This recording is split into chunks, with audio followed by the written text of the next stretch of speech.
Good morning, everyone. Welcome to Numerical Methods GNG 300.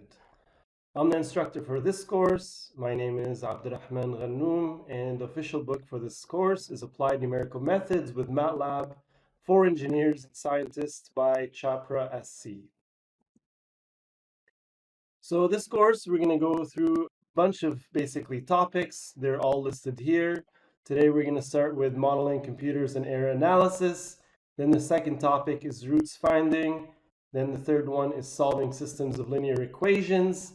And the fourth one is curve fitting and polynomial interpolation.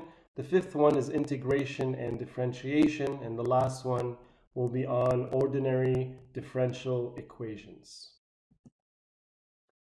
So why do we care about numerical methods? Well, numerical methods are very helpful for engineers. First off, in optimization problems, we use basically methods similar to the ones that we're going to cover in this course on root finding to find basically the minimums in these different curves by looking at the derivative of a function and looking at where the derivative is equal to 0. And that way you can find these kind of critical points that help you in optimization problems.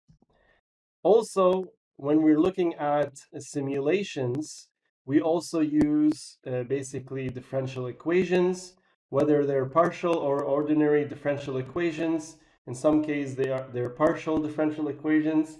And basically, we solve these equations to look at what's happening to our system.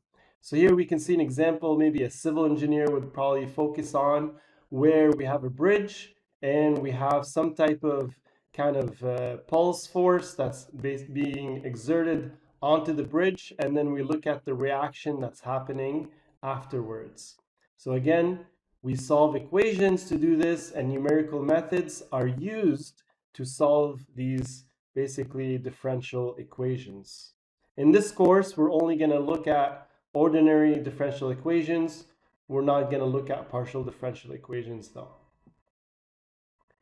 Here we see another type of simulation where basically we have the flow of some type of fluid through this system here. As we can see, again, we would use basically numerical methods to solve the behavior of the fluid flow that we see here.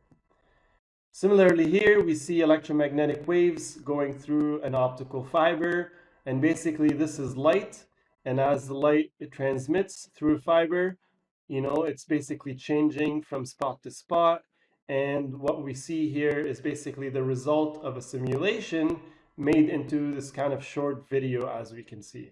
So how do we solve these? Again, we use numerical methods to perform this kind of methodology of simulating systems, which is called finite element analysis.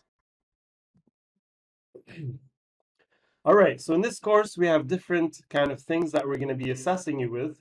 Assignments and quizzes, they're going to total 15%. So 5% would be the assignments, 10% will be the quizzes. And then we have lab work, which is 20%. And this is basically involved with MATLAB and so on. And you'll have hours every week to kind of work on that part of the course. Then we have one midterm, which is 20%. We have a project, which is 10%. And we have a final exam, obviously, which is going to be on all of the material in the course, and it'll be worth 35%. All right, so let's get started with lecture 1, which is focused on modeling computers and error analysis. And the last part will be the Taylor series. This lecture is going to be split up into 2 lectures, so we'll cover half of it today. And then in the next class, we will cover the next half. All right, so we start off with mathematical models. Basically, in engineering, we use math to build models to represent systems. So what are these models made of? They're made of independent variables and dependent variables. And basically, to find out what is the value of a dependent variable, we use the independent variables in a function. So this f here represents a function. So as an example, Newton's second law is a function where we have the dependent variable, which is the force, is dependent on the independent variables, which is the mass and the acceleration of the system that we have. So force equals to the mass times the acceleration, and this is just a simple model that will help us basically determine what is the force given the mass and acceleration. There's a bit more complex problems or equations, you can say. And here we have an example where we have someone who jumped from an airplane, say, and he has a parachute and he's falling. So in this case, we can represent the acceleration of this person, so the change in the velocity over the change in time for this person using the following expression, which is made of gravity. Then we have c as the lumped drag coefficient. Then we have m as the mass of this person. And then we have v, which is the velocity of this person. So this is a differential equation because you can see here you have a derivative and you have this basically expression that would be used to determine what is the acceleration of this given person. So to solve this differential equation, one way is to use calculus. And basically, when we use calculus, we need at least the initial kind of boundary conditions that we see here. And in this case, the velocity at time equals 0. So at time equals 0, the velocity is 0. And the result we can see here is this exact equation for the velocity. So what we're doing is we're looking at this differential equation and we want to find out what's the velocity. We use calculus, we figure out this is the equation, and we can see here that if we give any time variable, so t here is the independent variable, which is time. If I change time, I can determine what is the velocity of this person that is falling. And taking into account the forces that due to drag because of the parachute and the basically force caused by gravity, as we see here. So the forcing function is the gravity, then the mass and the lumped drag coefficient are the parameters, and then t would be the independent variable, and the dependent variable would be the velocity. So not in all cases can we find this exact solution using calculus. So in some cases, we're going to have to use numerical methods, which is basically this course, to find out what is the solution to a differential equation. So we can see here, this is another representation of the solution to this equation, but it's using numerical methods. Again, numerical methods are not exact solutions, but we use them basically to approximate the solution to a given problem.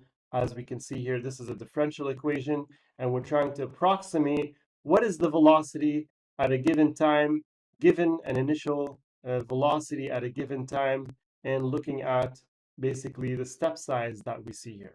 So we're going to go over this equation now using the board. I use drawboard, and basically I'll show you how we can get this equation by starting off with the differential equation that we had. All right, so here we've switched to drawboard, and as you can see here, I kind of already wrote that this is lecture 1, and this is on slide 13 of lecture 1, and basically we're just doing an example on how to apply numerical methods to solve this differential equation.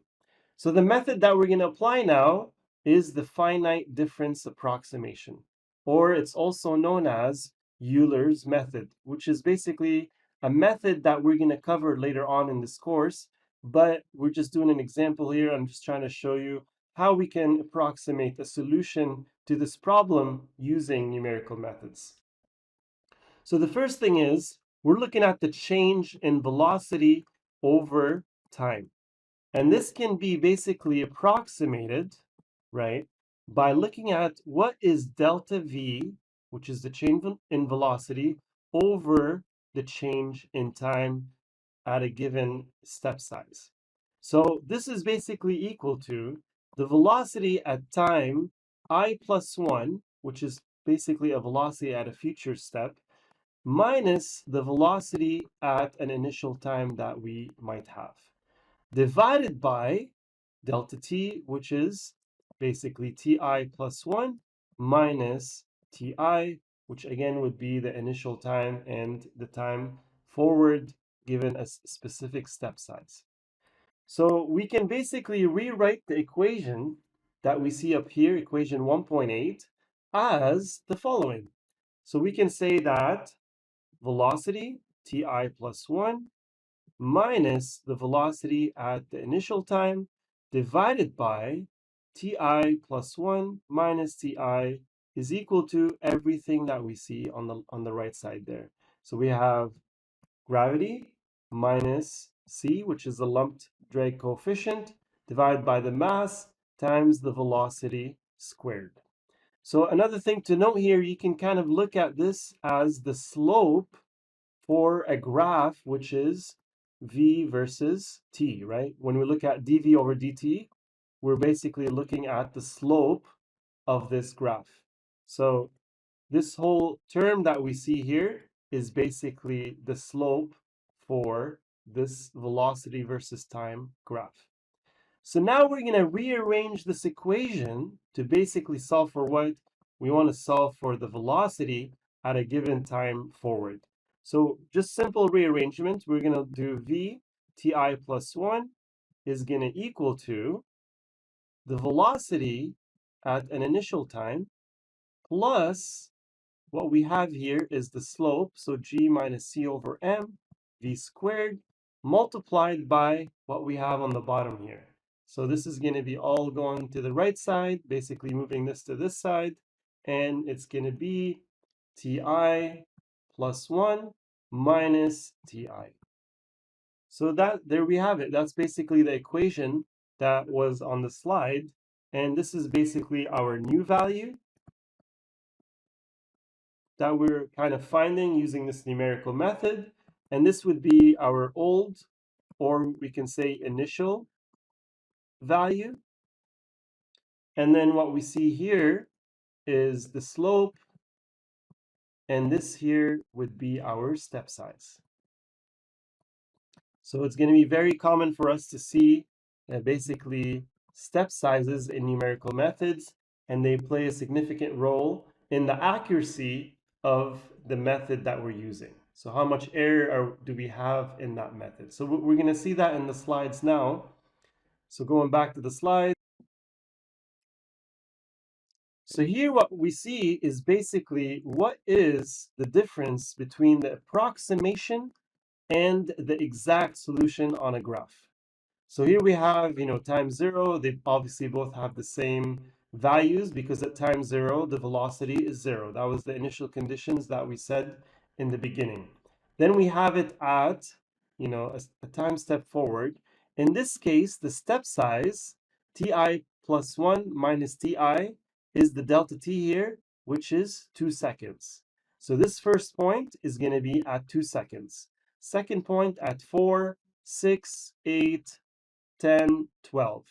So basically what we're trying to do in this given problem is we're trying to find what is the velocity at time equals 12 seconds. And we solve it using the exact method. So this gray line here is the exact solution. And then we use the approximation using this method where we jump in step sizes of 2 seconds. So in the first time, we did this calculation where ti plus 1 would be 2 seconds and ti would be 0 seconds.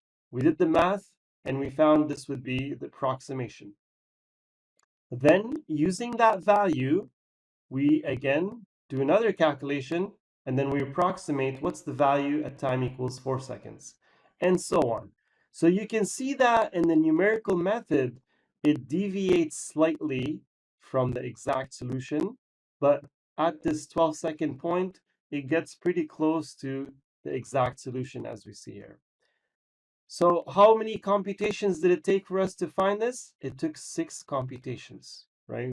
We can say this is 1 computation, 2, 3, 4, 5, 6. So 6 computations were required to solve this numerically at time equals 12 seconds.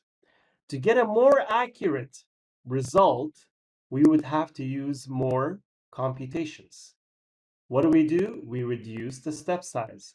So instead of 2 seconds, now we're having a step size of half a second, but it requires a lot more computations to find what is the velocity at 12 seconds.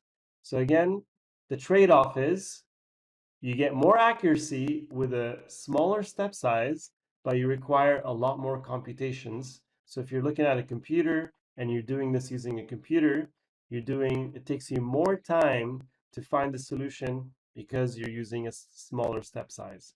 But the benefit is you get a much more accurate result. So again, computers are fast. We can, rely on them to do more computations if we'd like, and that way we can get much more accurate results as we see here. And you can see that we have more points here. Why? Because we're jumping in basically half a second every time, right? So half a second, half a second, half a second, and so on, all the way to 12 seconds. All right, so kind of moving now to just general rules in engineering, and we're looking at the conservation laws. So basically what we have, it's basically a fundamental law in engineering where we can say the change in our system is equal to the increases minus the decreases. And at steady state, the increases and decreases are equal. And basically that means that the change would be equal to zero. So at steady state, we don't have much change going on, and that state is considered steady state. So just kind of looking at a quick example here, if I have a kind of this pipe, right, which has, two inlets and two outlets, I'm feeding pipe 1 with 100, pipe 2 with 80, and then pipe 3 has 120 coming out. Pipe 4 would be what at steady state? So at steady state, whatever is coming in is coming out. If we look at this, basically we have 100 coming in from pipe 1, then we have 80 coming in from pipe 2, which is going to be equal to, right, 120 coming out of pipe 3, and then plus x, which would be what's coming out of pipe 4. So in this case, this side is 180, and this is 120, so we can move it to this side, and basically we get that we have 60 coming out from pipe 4. So again, just kind of a quick, easy example on a steady state type of question that we see here, and just explaining the general concept of what's coming in comes out, mass coming in equals mass coming out at steady state. All right, so for the person that's jumping as he's falling, eventually he does also reach steady state, where the force due to gravity is going to equal to the force due to the drag force on this person. The faster you basically move, the more drag force you get. So eventually the two forces are going to be equal, and the acceleration will be equal to zero. At that point, your velocity will be constant, and we call that terminal velocity. So looking at the equation we had earlier, if we set dv over dt equal to 0, and then we solve for the velocity, we basically get this equation. So this is the terminal velocity, which is a function of the mass in gravity, and then the lumped drag coefficient, c, as we see here. All right, so now we're going to move on to errors. Errors are very important to understand, and in engineering problems, as we solve them, if we're using specific numerical methods, they're going to have inherent, basically, errors in the method. So because they are approximations, we are trying to get close to the exact solution, but we do have some error involved based on the method that we use. Some methods are more accurate than others, and so on. Or we can say some methods converge faster to an exact solution or approximate solution compared to others. And then the other kind of source of error is the fact that we're using computers. So computers are limited by the fact that they can have a specific amount of significant figures stored in them for numbers. So we can have rounding errors because of that, or we can have something called truncation error, and so on, where these values that we're using are going to be affecting the calculations depending on how many calculations you're doing. So the more math you do, the more numbers you have to store, the more kind of error that you're going to have in the process. Also, in numerical methods, kind of mentioning truncation errors. In numerical methods, we have, you could say, some series that are, you could be infinite series, but we don't use all of the series. Maybe we use one or two of the terms, and that would be called truncation error. Again, we're going to look at that in more detail in this lecture in the second part. All right, so the question is, how much error is present in our calculation, and is it tolerable? Is it acceptable to have that type of error? So we're going to look at how to kind of approximate the error in different problems, and in this case, we're just going to look at some terminologies about error or systems in general. So accuracy, precision, inaccuracy, and imprecision. So basically, accuracy is how close are we to the true value. Precision is how repeatable is our measurements. So if we're doing multiple measurements, are we reproducing those values every time? Do we have good precision in that process?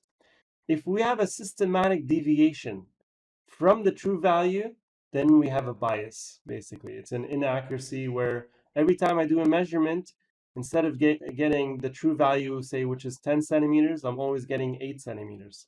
So that's considered a bias. Imprecision or uncertainty, this is basically every time I do a measurement, it's completely different than the previous. So we're not reproducing those values, and we have a lot of scatter in our values that we're measuring. So here we see kind of a figure that kind of represents that. We can see here precision is increasing in this downward direction, and accuracy is increasing to the right. So the most accurate, the most precision is this kind of representation where the exact value is always obtained, and we can see that we're reproducing that measurement pretty well. Here is an example where we have bias, where we're doing the measurements, but every time we're getting something not the exact, not the true value.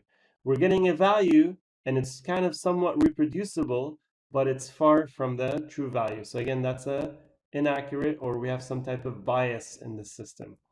On the top here, where we have low precision, you can see we have large scatter.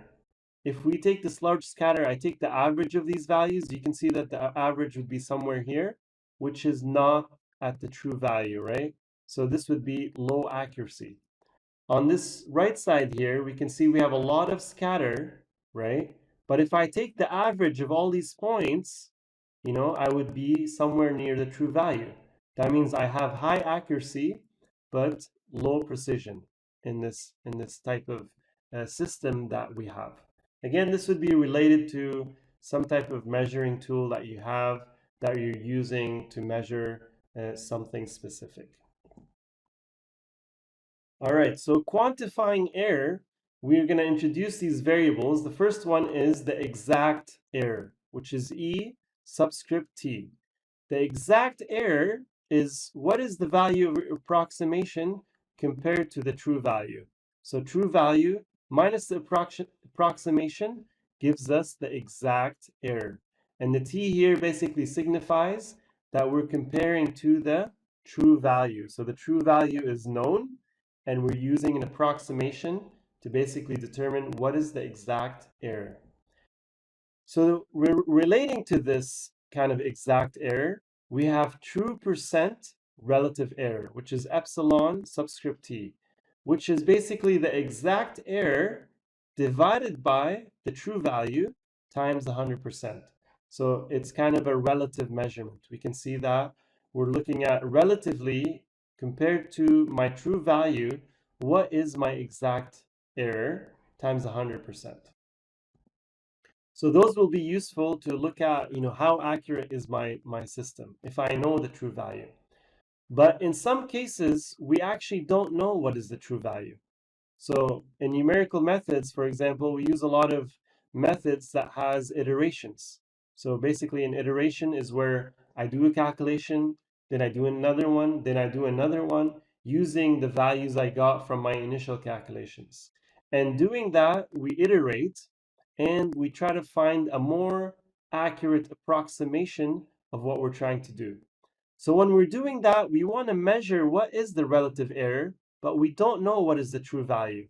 So instead of using the true value, what we do is we use the previous approximation and compare that with the present approximation and divide that by the present approximation.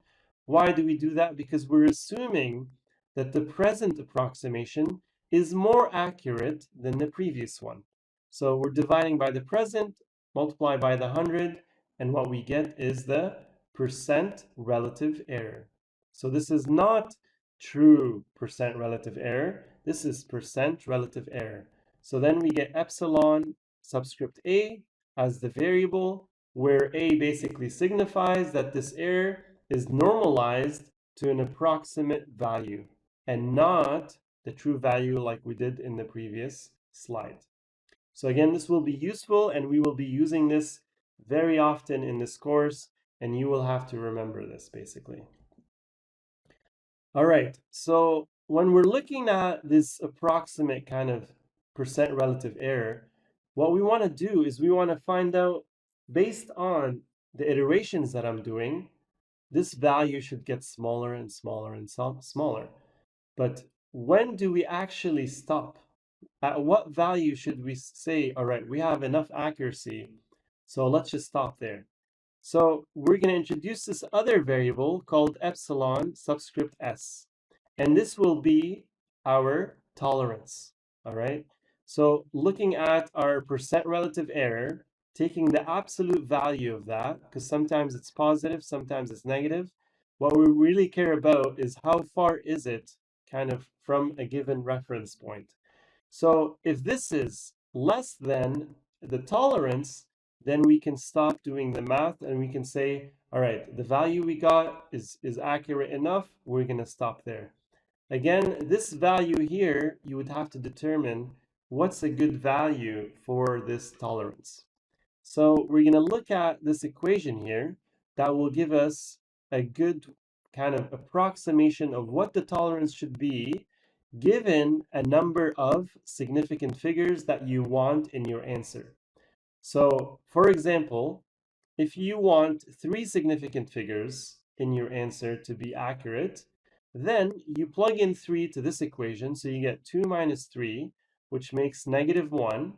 So you get 0.5 times 10 to the -1, which gives us 0.05%. So this would be our tolerance to achieve a final kind of value in the calculation or the iterations where 3 of the values, or we have basically the answer is accurate to 3 significant figures. All right, so this is kind of just saying a statement based on what we see here. So again, this equation you would use to determine what should my tolerance be to get a certain number of significant figures in your answer. All right, so now we're going to look at what are significant figures, just to make sure.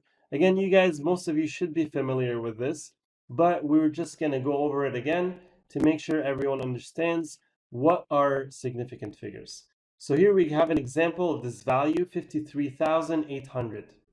If I write it as 5.38 times 10 to the 4, and this is kind of scientific notations here, right? What we have is 3 significant figures. If I add a 0 here, we have 4. If I add another 0, we have 5. So now we're going to look at the general rules of, when do we have 3, when do we have 4, when do we have 5? If I'm doing a calculation, if I'm doing addition versus multiplication, which ones do we use, and so on. So let's look at that.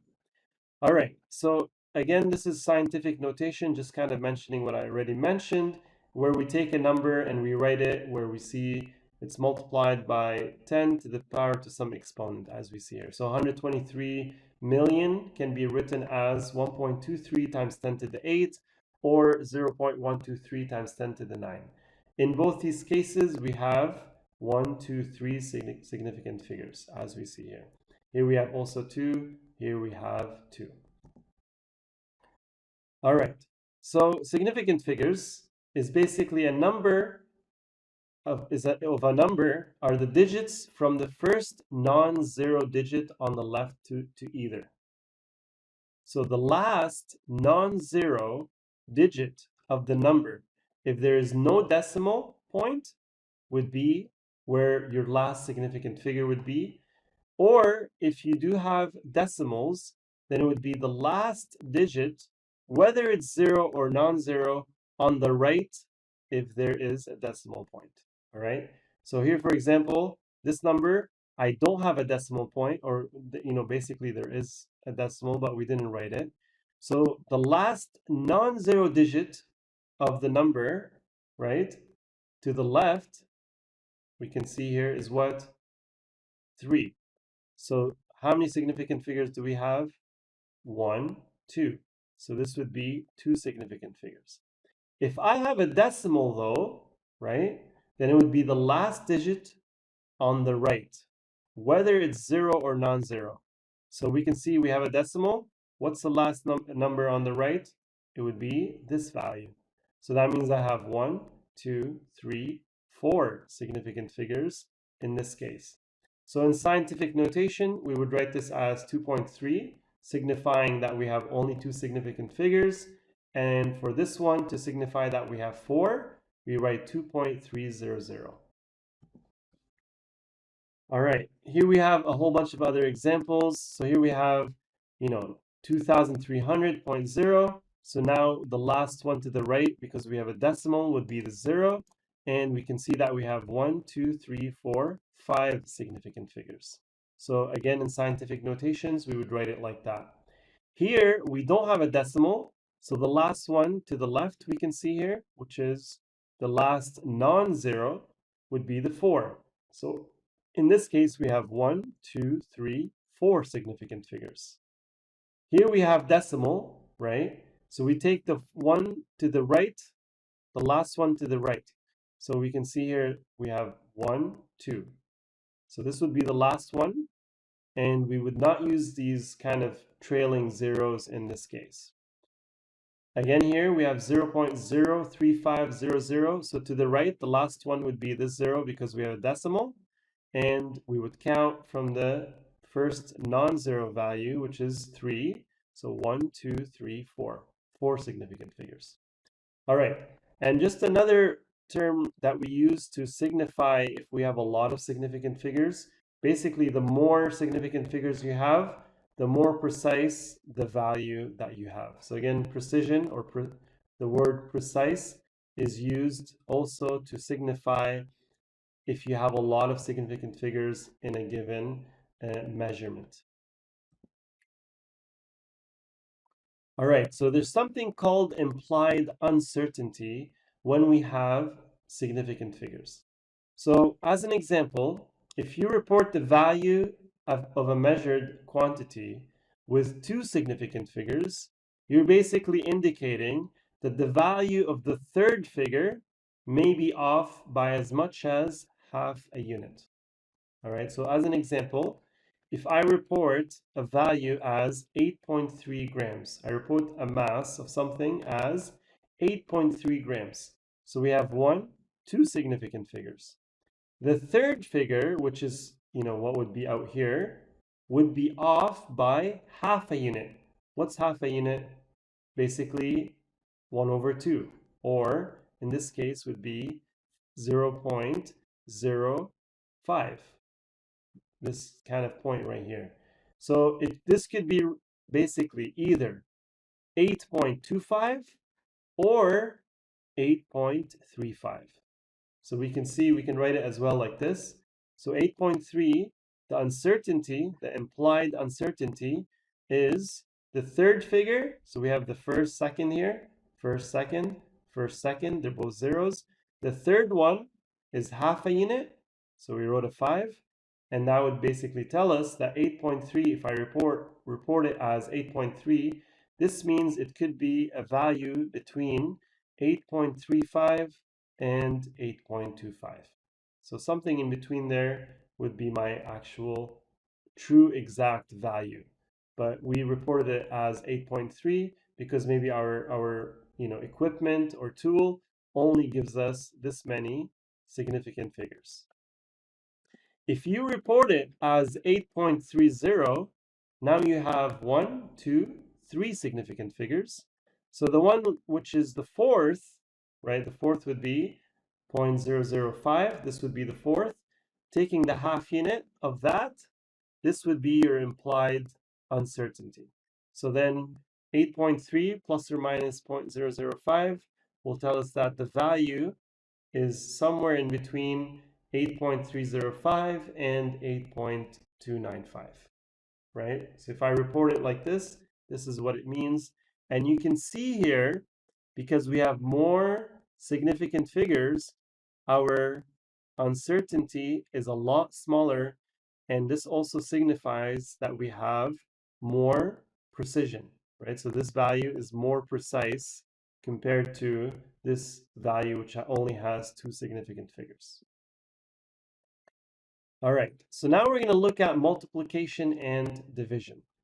So in that case, the number of significant figures in the result should be equal to the lowest number of significant figures of any of the multiplicants or divisors.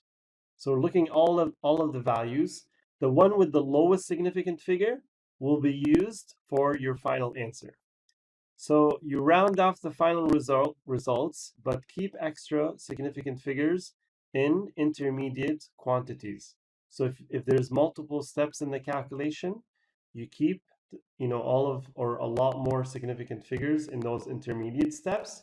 But in your final answer, right, you go to the lowest number based on the numbers that you have. So just to kind of show an example, 3.57 multiplied by 4.286. Here I have 3 significant figures.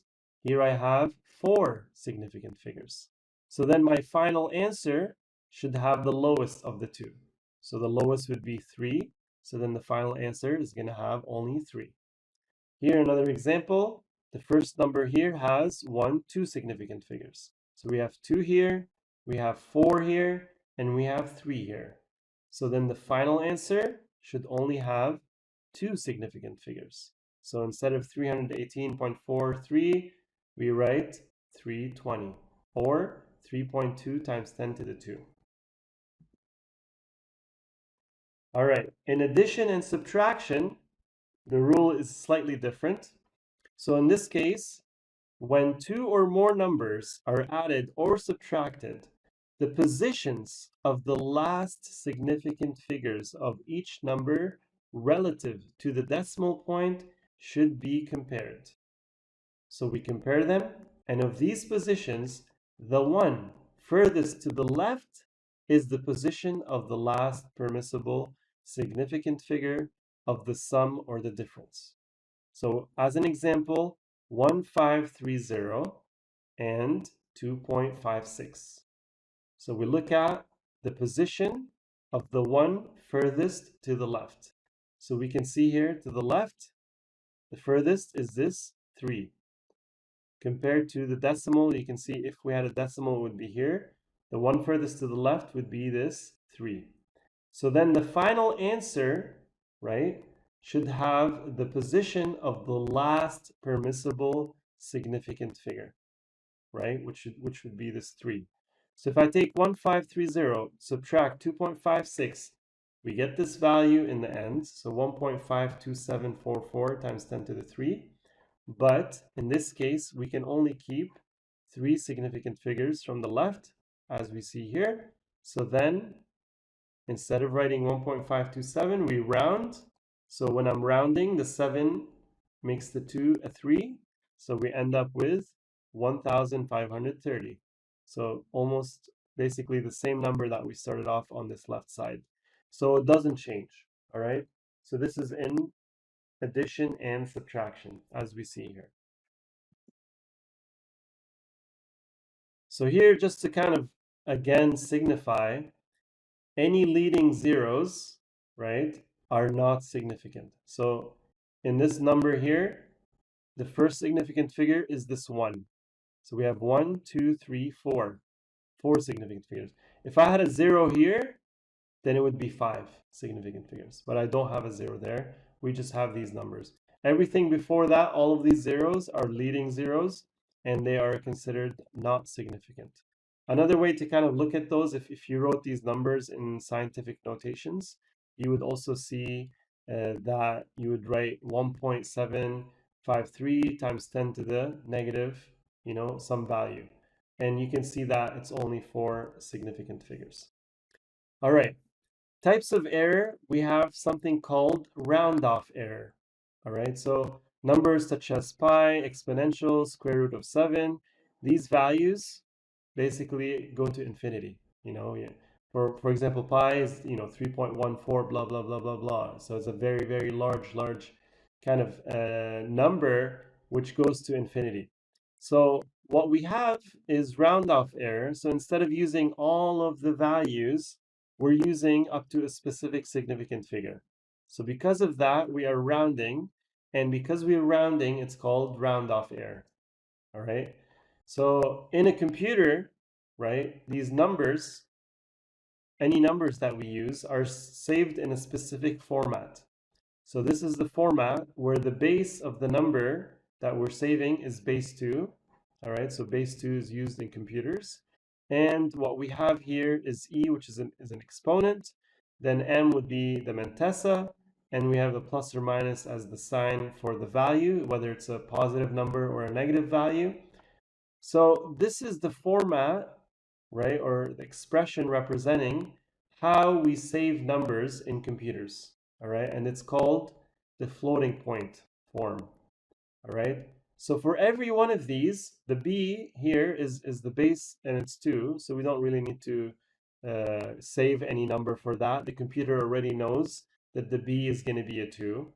But for the m and the e and the sign, we need to save that in the computer to kind of show, what is the value or the number I am saving. So in MATLAB, for example, it uses IEEE double precision format, right? Where the computer would be a 64-bit computer, all right? So 64-bit would be the total number of bits that you have for a given number. And in that case, you would use 1 bit for the sign. So either plus or minus, you're using 1 bit to represent the sign, 0 or 1. Then, again, bits are basically binary, right? So they're either basically zeros and ones everywhere, here and here. So we have 1 bit for the sign, 11 bits for the exponent, all right? 52 bits for the mantissa, so for this m, we have 52 bits. So 52 plus 11 plus 1, that makes 64 bits. And basically, the more bits you have, basically shows you the more number of options of numbers that you can store in that kind of space. All right, so for the floating point format, in MATLAB, it uses this format. So 52 bits for the M, 11 bits for the E, and then 1 bit for the sign. And because of that, the largest number that you can get in MATLAB, all right, is 1.7977 times 10 to the 308. And the smallest number is 2.2251 times 10 to the negative 308. So again, there's a limitation to how a computer stores a number, and we need to know that to basically use the correct, basically, you can say the correct units when we're saving numbers. So for example, if I'm measuring the distance from Earth to the moon, I'm not going to be using nanometers, right? I don't want to have a number which is going to be super large, right? Where the exponent is super huge, and the computer won't be able to handle it. Instead, we can use kilometers, or we can even say megameters, or so on. All right.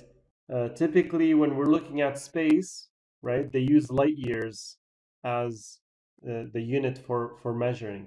How far would it take light to travel that distance would be, what they use to measure those super large distances between galaxies and so on. So again, in engineering, it's very important to use the correct units so that you don't have numbers with crazy huge exponents that will be hard basically or impossible for you to save in this format in a computer. All right, so again, just highlighting that. All right, another type of error is called chopping error. And essentially in a computer, sometimes instead of rounding to save on computations, right, we would just chop at a specific number of significant figures. So you can see here the number for pi, 3.1415926, right? So what's happening here is we saved it as 3.141592. So instead of rounding, using the 6 and writing 3 here, we just chopped it. We just removed it at that point, and we wrote the value as that. So this is called an error due to chopping, basically. And why is that done? Is basically to save on the computations. So instead of making your computer, every time, to determine should I round up or not, use chop, and that way you save on the speed, right? So less computations in that case. All right, so we're gonna stop here. So this is truncation errors in the Taylor series. So in the next lecture, we're gonna look at the truncation errors and the Taylor series because they're both kind of related to each other, and look at some examples and do some examples on Drawboard once again. All right, so again, thank you so much for listening and welcome to Numerical Methods, GNG 300, and we'll see you next class. Thank you.